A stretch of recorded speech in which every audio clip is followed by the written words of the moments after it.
I was 19 years old the first time I saw a Zero up close. Not on some gun range poster, not in a training film, but through the trembling ring sight of a .50 caliber Browning M2. The air was thin over the Solomon Islands that December morning, sunlight flashing on the water like broken glass, and I was standing in the waist of a B-17, with my hands wrapped around the handles of a machine gun that suddenly felt way too small for the sky around us. At Tenimoy Sharp, maybe 300 yards out, a Zero slid into my sight picture, like it had rehearsed it 1,000 times, moving left to right, smooth as a shark fin cutting water. My gut didn't ask for permission. It screamed. I put the sight dead center on its fuselage and squeezed. 50 rounds came screaming out like angry hornets, tracers carving glowing red arcs through the blue. I watched every one of them pass clean behind the enemy fighter. Not one touched metal. I didn't know it then, but what just happened to me was happening to almost every gunner who'd ever stood where I was standing. The numbers were brutal. 4 hits out of 100 rounds on a crossing target. 4%. 96 bullets just drilling holes in the sky while the enemy plane kept flying like we didn't exist. I wasn't a bad gunner. I was a 19-year-old farm kid who'd passed every training test they gave me, memorized the manual, hit the towed sleeve targets at Laredo like clockwork. And in that moment, all that training might as well have been fairy dust. The Zero didn't even bother with an evasive turn. It just kept coming. We were at 12,000 feet, humid air slapping against the skin of the fortress, the big bomber vibrating like a nervous animal. I smelled cordite, oil, and the sweet metallic scent of fear on my own breath. The pilot called out, "Bandits, 3 o'clock high." My stomach dropped. Another Zero slid in behind the first, just as smooth like they owned the sky. The guns roared again, mine joining the others. And still the tracers whipped harmlessly past their tails. This was supposed to be a formation that could defend itself. 10 men in each fortress, each man a set of eyes and a line of fire. But no amount of discipline can fix bad math, and the math was all wrong. They were moving too fast. We were aiming too directly. I didn't understand the numbers back then, not the way the smart guys at right field did. All I knew was this. A Zero doing 300 miles per hour crossed 440 feet of sky every second. A .50 caliber bullet left my barrel at around 2,900 feet per second, which sounded fast enough to hit anything. But over 300 yards, it still needed a third of a second to arrive. And in that third of a second, the Zero had already moved 136 feet ahead. 11 car lengths. My bullets were arriving where the enemy had been, not where it was. Empty sky doesn't care about courage.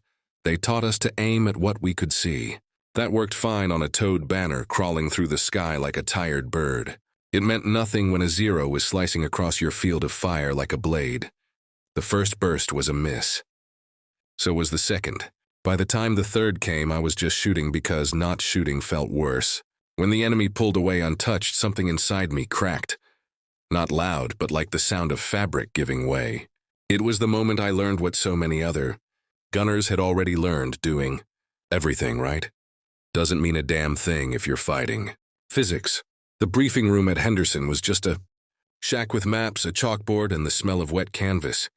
We landed with 2 wounded men, a couple holes through the fuselage, and a long list of what we hadn't hit. The intelligence officer, Captain Miller, slammed the chalk against the board like it had insulted him. "You boys know what 4% means?" he asked. None of us answered. He didn't need us to. It means you're doing your job and still dying. We weren't the only ones. In Europe, the 8th Air Force was losing 188 bombers a month, 10 men per plane. That's nearly 1,900 airmen every 30 days. A lot of them went down firing guns just like mine. Their tracers stitching sky like they were praying with bullets, and most of those prayers went unanswered. We practiced deflection shooting in training. We thought we had it down. In reality, we'd been trained for a war that no longer existed. Our eyes were still living in 1918. The enemy was living in 1942. The instructors called it lead, a polite word for aiming at empty air and trusting the plane would fly into it. 15 feet ahead, sometimes 20. Do you know what it feels like to fire at nothing? When your brain is screaming at you to aim at the thing trying to kill you? Feels insane. I went back to the barracks that night with the sound of those wasted rounds echoing in my ears. The guys joked, smoked, played cards. I sat on my bunk and stared at my hands. They were still trembling from the vibration of the Browning. I couldn't get the image of that zero out of my head, the way it slid across the sky like it was untouchable. Over the next weeks, the statistics turned into funerals. We lost Johnson on the 18th, Perry 2 days later. The missions blurred together. Climb, formation, flak, fighters, tracers, silence. Then came a rumor. Some British squadron had found a way to double their hit rate.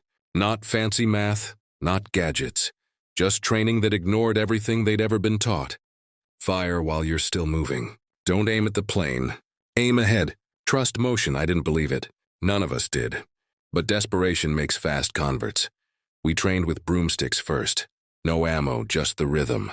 Captain Miller walked the line, barking, 2 lengths. 3 lengths. Lead the son of a bitch.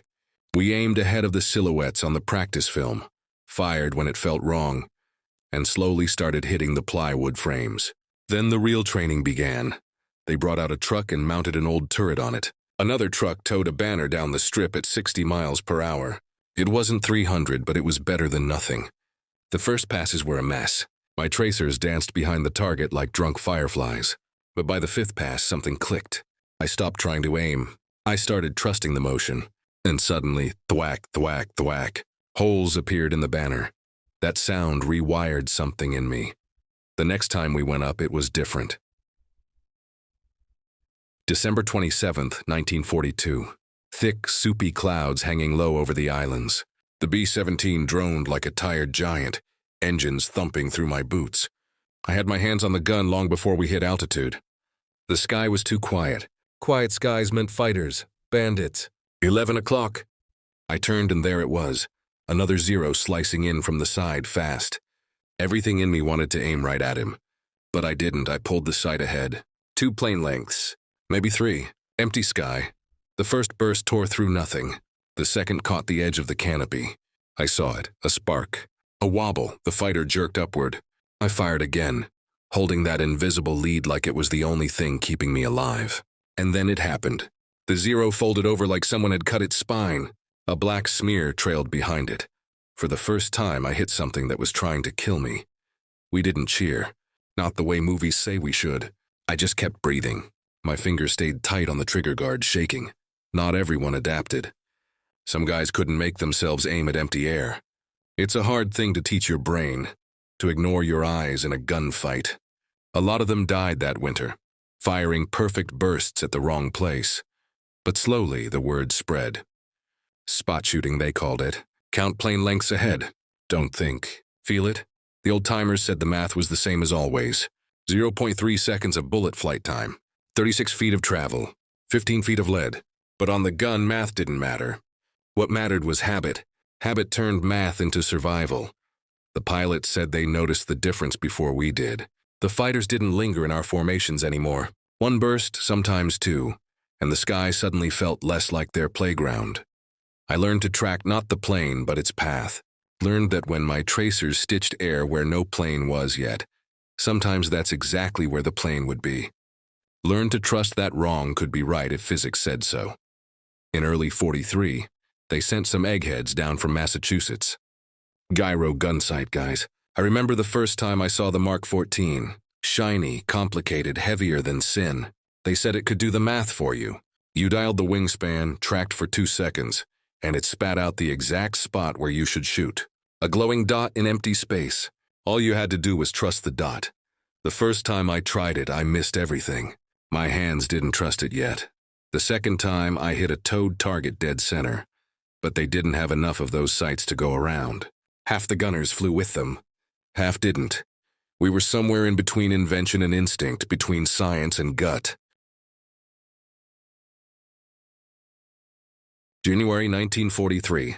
Over the slot, high noon. The zeros came in 2s and 3s. Our formation was tighter now. Our gunners meaner. I felt the Mark 14 hum under my palm, but I didn't need to wait for the dot. My gut had already learned what the dot was trying to tell me. The first zero came low and fast. I pulled lead like they drilled into us, squeezed, and watched my tracers meet its prop arc. The second zero tried a shallow dive from above, 2 lengths ahead. Bursts, smoke, and then silence. We came home with bullet holes, as always, but we also came home. By the summer, word was everywhere, from Guadalcanal to Schweinfurt, from the Pacific to the black skies over Germany. Hit rates climbed from 4% to 10, 15, even 20 for the best crews. Not because the planes changed, because the people did. We weren't just fighting men anymore. We were fighting angles, velocity, time itself. And for once, we weren't losing. I kept a notebook like Fleming did. Sketches of zeros and Oscars. Lines ahead of their noses showing where I'd aimed. Little victories drawn in pencil. I didn't write down the names of the men we lost. I couldn't. But I could draw the sky. The last mission I flew in the Solomons, I didn't miss. Not once. I wasn't aiming at planes anymore. I was aiming at the future, at the exact patch of air they'd fly into, whether they liked it or not. Years later, I learned the rest of the story. How a British squadron during the Battle of Britain had figured it out first. How engineers in Massachusetts turned their desperation into math, made of gears and light. How a farm kid with a Browning became part of a chain that stretched from a chalkboard in 1924 to a gyro sight in 1944 to the radar-guided systems that came decades later. We didn't have words like legacy back then. We had bullets, cold wind, and the sky. But sometimes when I close my eyes, I still hear it. The slow roar of engines, the snap of tracers, and that moment when a fighter slides into your sight picture. My hands tighten. I pull 2 lengths ahead, and I remember the day physics finally decided to give us a fighting chance. Because war doesn't care about your courage. But sometimes, if you listen hard enough, it teaches you how to survive. And surviving was the only way we could win. If this story pulled you into the cold waste of that bomber, if you could feel the engine shaking beneath your boots, if you've ever wondered what it was like to fight against the sky itself, tell me in the comments. Would you have trusted the empty air? Could you fire at nothing and believe your bullet would find its target? I read every single one. Subscribe to WW2 Struggle for more true, untold stories from the war that changed everything. Like and share this story to help it reach more people who love history. Because some battles aren't just fought with guns. They're fought between instinct and reality, and sometimes the sky remembers.